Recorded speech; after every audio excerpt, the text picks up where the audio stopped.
예수님을 누구라고 생각하십니까? 구원자이십니까? 좋은 선생님입니까? 힘들 때 도움을 주시는 분입니까? 아니면 정말 내 삶의 주님이십니까? 누가복음 20장에는 많은 사람들이 등장합니다.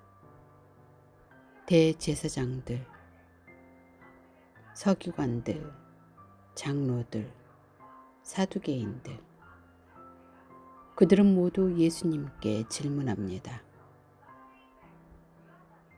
하지만 질문은 많았지만 예수님을 받아들이지는 않았습니다. 성경도 알았고 율법도 알았고 하나님에 대해서도 많이 알았습니다. 그런데 정작 예수님이 누구신지는 알아보지 못했습니다. 사람들은 예수님에 대해 알았지만 예수님을 알지 못했습니다. 우리도 그럴 수 있습니다. 교회를 오래 다녀도 성경을 많이 읽어도 예수님에 대해 많은 것을 알아도 예수님을 내 삶의 왕으로 받아들이지 않을 수 있습니다. 오늘 누가복음 20장은 예수님에 대한 지식을 더 쌓으라고 말하지 않습니다. 우리에게 오히려 한 가지 질문을 던집니다. 당신에게 예수님은 누구십니까?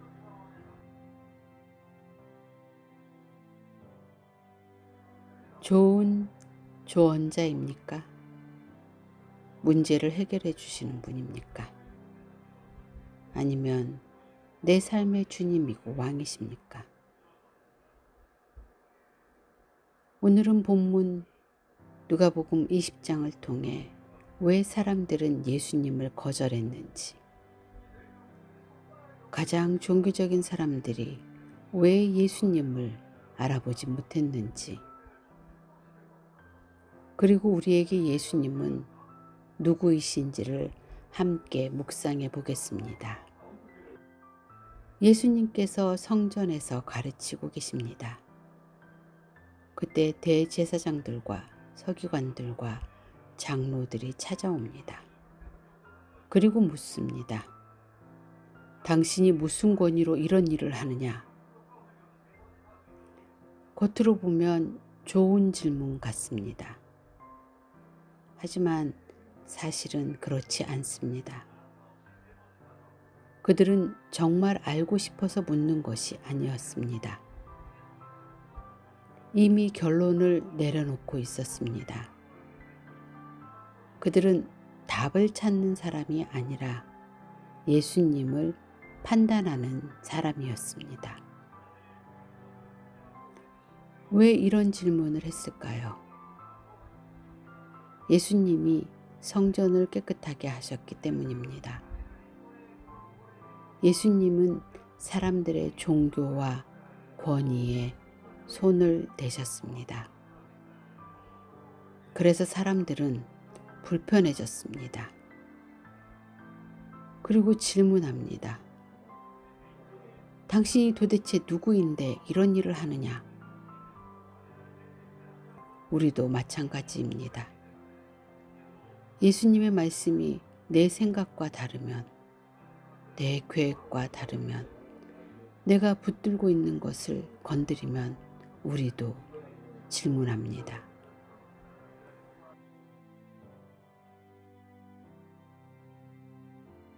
왜 하나님은 이렇게 말씀하실까? 하지만 사실은 알고 싶어서가 아니라 받아들이고 싶지 않아서일 때가 많습니다. 예수님은 오히려 질문하십니다.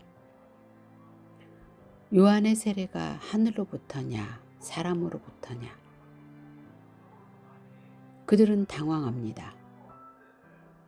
왜냐하면 어느 쪽으로 대답해도 곤란하기 때문입니다. 하늘로부터 왔다, 그러면 왜 요한을 믿지 않았느냐? 사람으로부터 왔다. 그러면 백성들이 화를 낼 것입니다. 그래서 그들은 말합니다. 어디로부터인지 알지 못하노라. 참 이상합니다. 몰라서 대답하지 못한 것이 아닙니다. 대답하기 싫어서 대답하지 않은 것입니다. 문제는 증거가 부족한 것이 아니라 그들의 마음이 닫혀 있는 것입니다. 예수님은 더 이상 말씀하지 않으십니다. 진리는 답을 듣고 싶어 하는 사람에게 열리기 때문입니다. 누가복음 20장은 첫 장면부터 우리에게 묻습니다.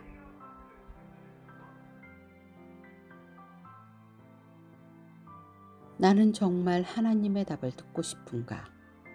아니면 이미 내 답을 정해놓고 하나님께 동의만 구하고 있는가? 신앙은 예수님께 질문하는 것에서 끝나지 않습니다. 예수님의 답을 받아들이는 것까지 가야 합니다. 그리고 결국 이 질문은 더 깊은 질문으로 이어집니다. 예수님은 누구십니까? 좋은 선생님입니까? 도움을 주는 분입니까? 아니면 내 삶의 주인이십니까? 주님, 제가 이미 답을 정해놓고 주님께 동의만 구하지 않게 하소서. 열린 마음으로 말씀을 듣게 하시고 예수님을 제 삶의 주님으로 받아들이게 하소서. 예수님은 한 비유를 말씀하십니다. 어떤 사람이 포도원을 만들고 농부들에게 맡긴 뒤 먼 나라로 떠납니다. 그리고 때가 되어 열매를 받으려고 종을 보냅니다. 그런데 농부들은 종을 때리고 빈손으로 돌려보냅니다. 주인은 또 다른 종을 보냅니다. 또 때립니다. 또 다른 종을 보냅니다. 또 쫓아냅니다. 왜 같은 일을 계속할까요?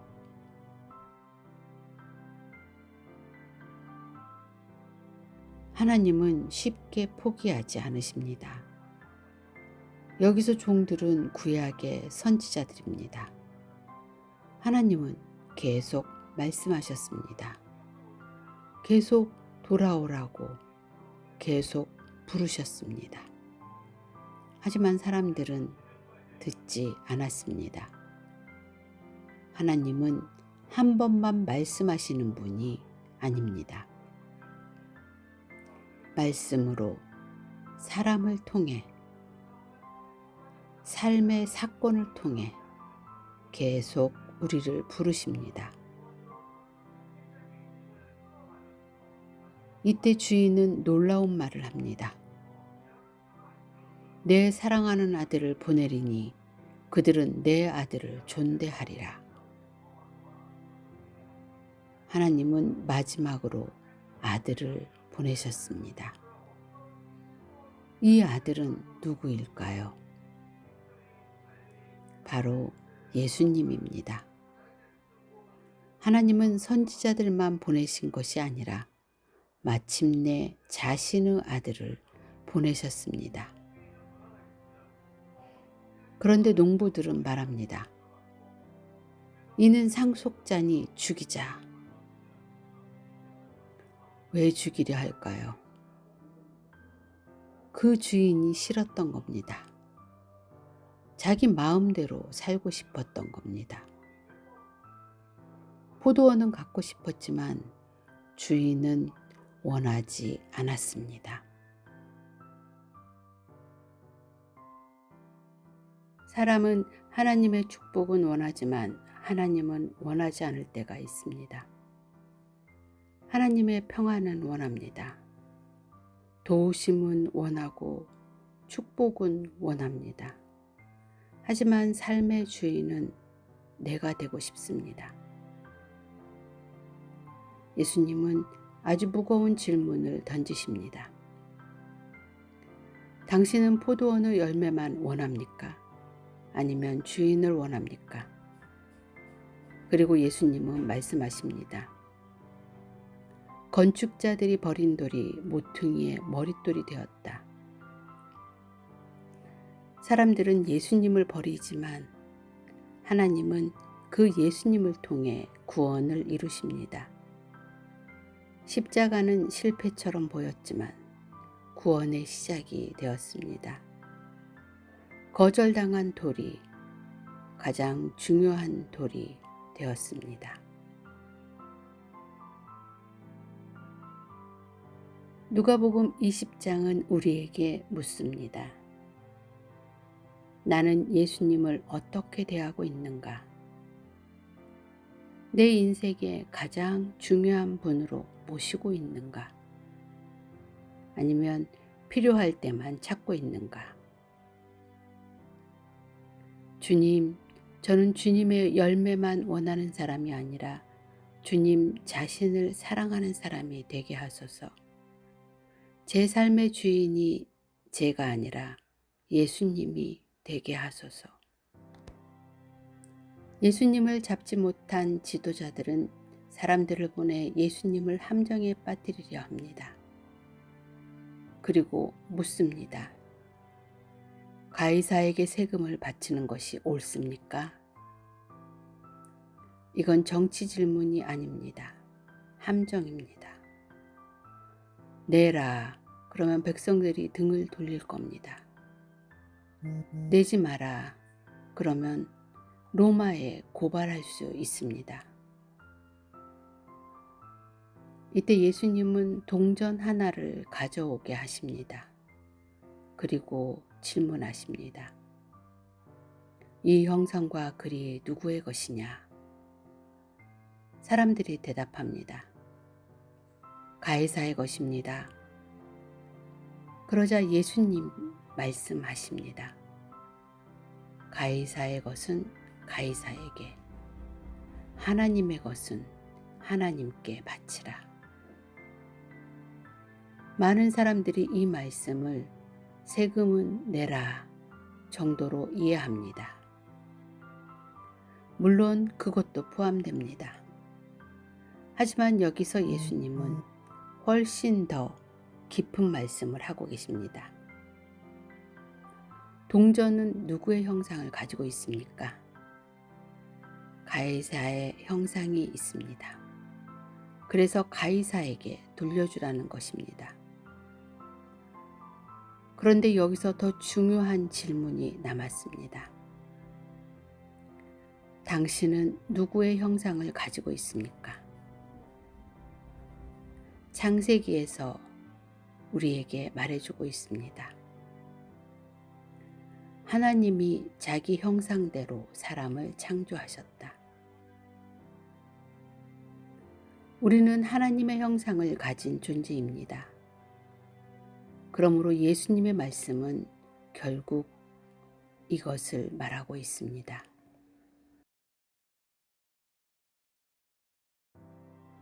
당신 자신을 하나님께 드리십시오. 돈만이 아닙니다. 시간, 생각, 계획, 삶, 모든 것이 하나님의 것입니다. 우리는 종종 하나님께 무언가를 드리려고 합니다. 시간을 드리고 헌금을 드리고 봉사를 드립니다. 하지만 하나님은 더 깊은 것을 원하십니다. 하나님은 당신 자신을 원하십니다. 그리고 이어 또 다른 사람들이 등장합니다. 사두개인들입니다. 그들은 부활을 믿지 않았습니다. 그래서 예수님을 비웃으려고 질문합니다. 7 형제가 있었는데 한 여자를 차례대로 아내로 맞이했으니 부활하면 누구의 아내가 됐느냐? 그들은 진짜 알고 싶어서 묻는 게 아닙니다. 부활 자체를 비웃고 있는 것입니다. 예수님은 말씀하십니다. 너희가 성경도 하나님의 능력도 알지 못하는구나. 그들은 하나님을 자기 생각 안에 가두었기 때문입니다. 하나님은 당신이 이해하는 것보다 훨씬 크십니다. 부활의 세계는 지금과 똑같은 세상의 연장선이 아닙니다. 하나님은 새로운 생명을 주시는 분입니다. 그리고 예수님은 말씀하십니다. 하나님은 죽은 자의 하나님이 아니라 산 자의 하나님이시다. 아브라함도 이삭도 야곱도 하나님께는 살아 있습니다. 하나님께는 끝이 없습니다. 죽음이 끝이 아닙니다. 하나님은 생명의 하나님이십니다. 이 말씀은 우리에게도 큰 위로가 됩니다. 우리의 인생은 지금 보이는 것이 전부가 아닙니다. 눈에 보이는 실패가 전부가 아닙니다. 오늘이 마지막이 아닙니다. 왜냐하면 우리는 영원을 향해 살아가는 사람들이기 때문입니다.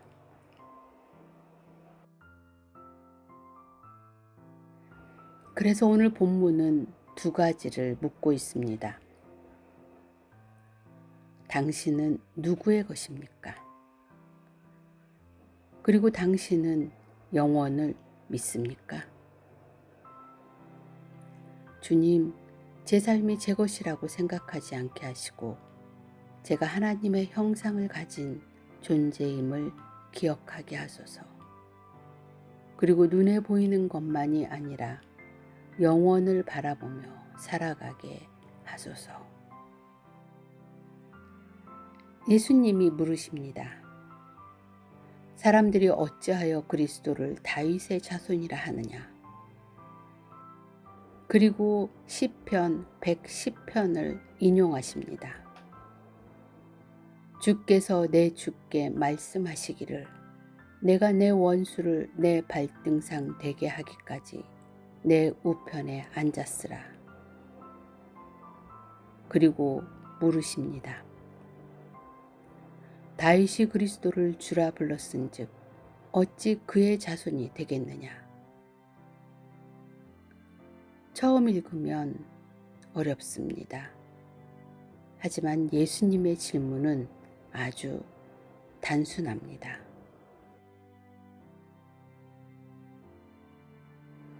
유대인들은 메시아를 다윗 같은 왕으로 기대했습니다. 강한 왕, 나라를 회복할 왕, 문제를 해결할 왕. 그런데 예수님은 말씀하십니다. 메시아는 단지 다윗의 후손이 아니다. 다윗조차도 그분을 내 주라 불렀다. 예수님은 단지 위대한 사람이 아니라 주님이십니다. 여기서 누가복음 20장이 우리에게 던지는 질문이 나옵니다. 당신에게 예수님은 누구십니까?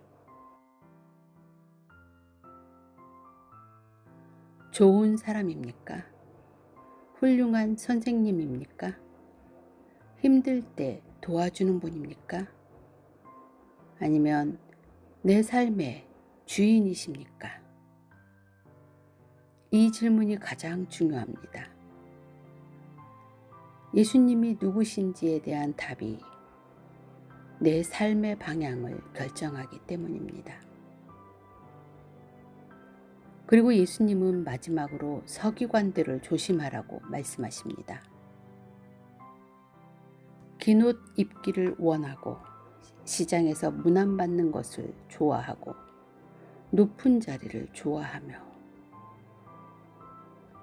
여기에서 문제는 옷이 아닙니다. 문제는 자리도 아닙니다. 겉으로는 하나님을 섬기는 것 같지만 실제로는 자기 자신을 섬기고 있다는 것이 문제입니다. 예수님은 아주 무거운 말씀을 하십니다. 과부의 가산을 삼키며 외식으로 길게 기도한다. 겉으로는 하나님을 말하지만 마음은 자신을 위해 살 수 있습니다. 사람들에게는 경건하게 보였습니다. 하지만 하나님은 마음을 보십니다. 생각해보면 우리도 그렇습니다. 말씀을 많이 알아도, 봉사를 많이 해도, 기도를 오래 해도 중요한 질문은 이것입니다. 내 삶의 중심에는 누가 있는가? 예수님인가? 아니면 나 자신인가? 그래서 누가복음 20장은 처음부터 끝까지 같은 질문으로 끝납니다. 권위는 어디에서 오는가? 아들을 받아들일 것인가? 누구의 형상을 따라 살 것인가? 영원을 믿는가? 그리고 마지막으로 예수님은 누구십니까? 주님, 제가 예수님에 대해 아는 사람으로 머물지 않게 하시고 예수님을 제 삶의 주님으로 모시게 하옵소서. 겉모습의 신앙이 아니라 마음 깊은 곳에서 주님을 사랑하게 하소서. 그분은 나를 도와주는 분을 넘어 내 삶의 주님이시고 왕이십니다. 성경을 삶의 언어로 여기는 인사이드 안쪽입니다. 오늘 우리는 누가복음 20장을 통해 한 가지 질문 앞에 서게 되었습니다. 예수님은 누구십니까? 사실 이 질문은 2000년 전 사람들에게만 주어진 질문이 아닙니다. 오늘 우리에게도 주어진 질문입니다. 다음 누가복음 21장에서는 예수님이 왜 세상의 끝과 깨어있음에 대해 말씀하셨는지, 그리고 우리는 어떤 소망을 가지고 오늘을 살아가야 하는지를 함께 묵상해 보겠습니다. 지금 화면에 보이는 영상을 이어서 보십시오.